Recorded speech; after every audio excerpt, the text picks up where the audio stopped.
mi am ci ressource naturelle am du dara yàgg nañ ko wax fii ba saa ko waxee ñu jóg wax mais li ñu négocier ak ni ñu ko négocier te léeg-léeg da nga naan naka lañ ko négocier am na benn député boo xam ne defe naa ci ñu daw tey la bokk di ma ñëw commission nag Marie Angélique ndax su dee su ma ñëwee plénière ñu daw dama ragal su ma ñëwee commission liggéey du fa am waaye député boobu di jaay valeur lu nekk mu wax ko te moom 2017 moom moo signé woon benn ci session yi nga xam ne suñu gaz bi diggante Cosmos ak BP moom moo ko signé te deful les due diligence yi mu waroon def bokk nañu ci tay ñi nga xam ne ñoo tayle tey suñu pétrole suñu gaz suñu jógee taxaw naan dañuy wax mais Sénégal moo demee noonu te li ma wax nii yàgg nañ koo confronté waroon na ñëw fii ñu débat ci wala mun nañ ci débat feneen fudul foofu mais ressources naturelles niñ ko gérer ak niñ ko yàqee niñ ko signé ci ay anam yoo xam ne baaxul ci réew mi moo tax fi mu ne dañu war a nekk ci dabu ndax réew bu am li Sénégal am yépp bu dee gérer nañ ko niñ ko war a gérer damay faral di wax ni Afrique moo waroon doon parmi les bailleurs du monde gis nga réewu golfe bi tey dañoo bokk ci les bailleurs du monde est-ce que xam ngeen ni am na réew yoo xam ne amuñu bor wala dañuy obligé fabriquer leur dette pour des raisons strictement économiques mais omble nañu ndax lan parce que dañoo fexe ba am fulla gu doy ba li leen yàlla wërsëgale ñu téye ko mais Afrique rek ngay gis ñu ne am nga ressource naturelle xoolal lu mel ni phosphate bi te ñun amuñu ci dara ñu ngi koy exploiter fii phosphate bi day régler problème bi yu bëri y compris le problème de l'agriculture parce que ministre mi ngi wax naan di ngeen gis lu ngeen musul gis ay bateau engrais yu jógee fële mais ñun waruñu woon andi bateau engrais fii suñu gérer woon ni ñu gérer suñu phosphate bi loolu bokk na ci piliers yoo xam ne liggéey bu ñu tàmbali la di ko liggéey primature ma dénk ko ay nit ñu ko mate gis nga suñu defaraatee suñu bopp rek marché soo jëlee marché public yi li ñu jot a renégocier ci marché public rek dépassé na 60 milliards loo xam ne lu régime bi fi jógee signé woon la ba pare ay surfacturation yoo xam ne 20 milliards ici 10 milliards là-bas te ñañ ko seqal bi ñu waxtaanee ba démontrer leen ni lii c'est surfacturé ñoom nangu nañ ko ba d'accord le surplus ñu réorienté ko feneen te loolu mooy rek ci ay marché éducation nationale enseignement supérieur duggaguñu sax ci marché ressources naturelles yi imaginez ñaata milliards la ñu sàggane ci loolu kon loolu bokk na ci l'un des piliers fondamentaux la réappropriation de la souveraineté sur nos ressources naturelles moo tax la ñu am ci phosphate Matam nga xam ne commencé guñ ko exploiter ñun bi ñëwee dañ ne duñ ko def ni ñu ko daan defee on veut l'exploiter ici am nos unités industrielles ici ñu transformer ko fii lañ ci soxla ñu jël ko la ci des ñu exporter ko c'est ça notre modèle et c'est pourquoi il est totalement différent de ce que les gens faisaient maintenant on a un besoin de financement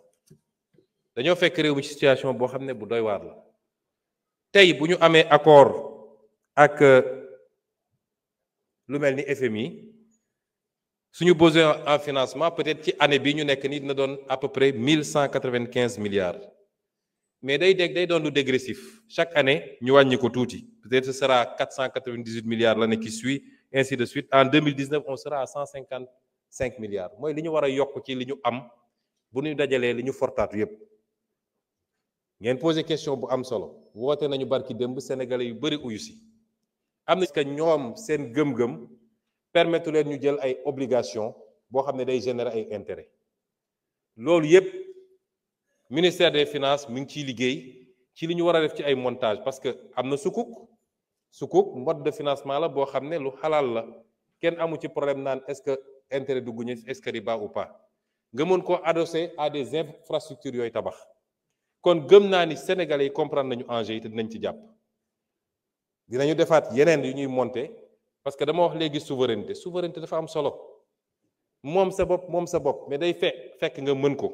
te ci ñun la war a jóge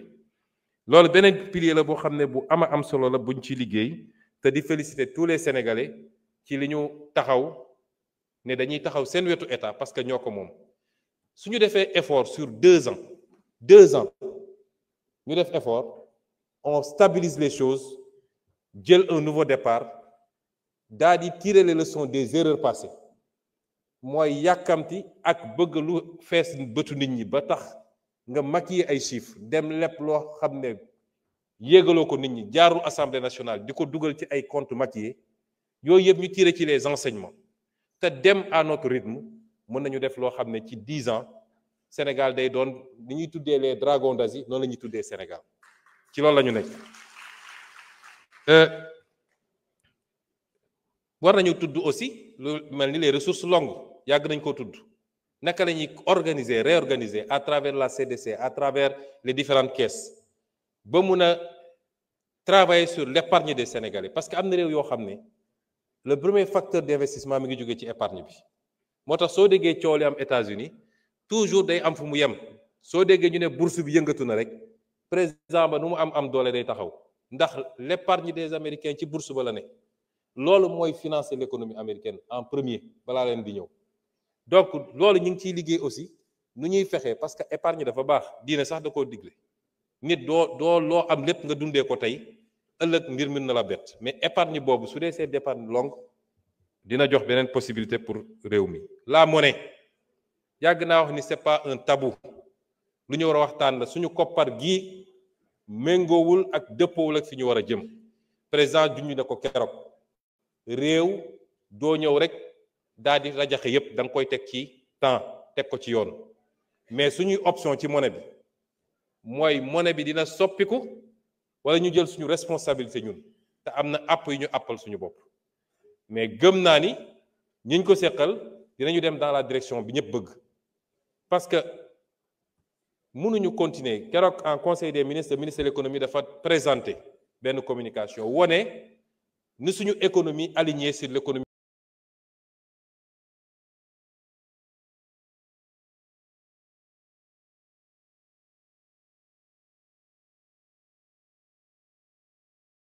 européenne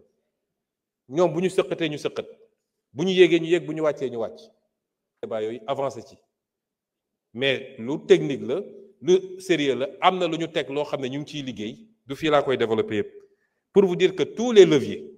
ñu ngi ciy liggéey tous les leviers qui doivent nous amener à souverainiser notre financement nous donner le maximum d'indépendance parce que da ngay dégg ñu ne ñoom ñoo ne woon bor tekkiwul manque de souveraineté bor bu ñu la conditionné ba nga xam ne sañoo bañ bor boobu mooy manqué souveraineté mais bu dee yow yaa am sa latitude marché yi wóolu la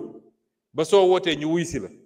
parce que la dette n'est que de la fiscalité différée en réalité nga teg ko ci temps teg ko ci anam boo xam ne dette bu soutenable la nga garder toute ta latitude ber bu bon mooy dañ la naan lii da nga koy signer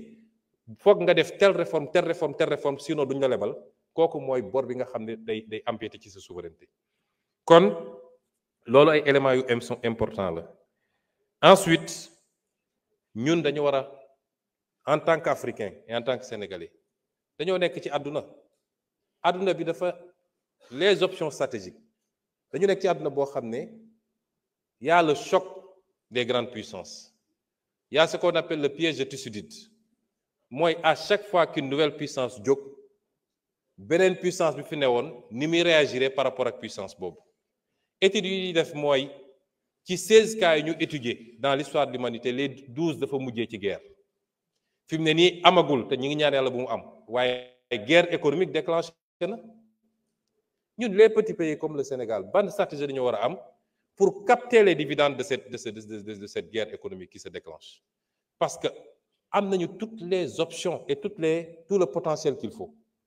l'Afrique doit être le prochain moteur de l'économie mondiale pendant ces 30 ans ça a été la Chine gis nañu essoufflement Afrique suñu régler problème mu évidemment la stabilité dans les pays la sécurité l'instabilité politique qu'il y ait un minimum de consensus entre nous c'est pourquoi j'en appelle à l'opposition parce que fii y a pas matière à opposer fii amul lu ñu fiy opposer fi ñu fekk réew mi def xayma bi ne Sénégalais lii moo fi nekk gisuma ku ci war a opposer mais da ngay gis koo xam ne sax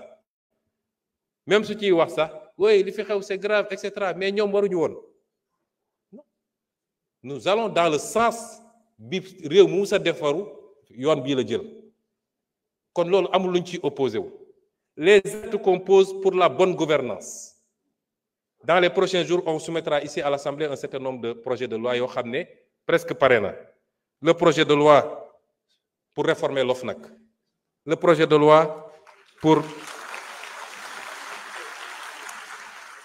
le projet de loi pour les lanceurs d'alerte, le projet de loi pour l'accès à l'information. Parce que citoyen bu nekk war na mun a am accès à l'information. Qu'est-ce que le Premier ministre fait? Qu'est-ce que tel ministre fait? Qu'est-ce que tel directeur général fait? Le projet de loi pour la déclaration de patrimoine ñu généraliser ko ba képp ku yor responsabilité publique ñu xam lan nga yor. Mais loolu est-ce que am na matière à opposition?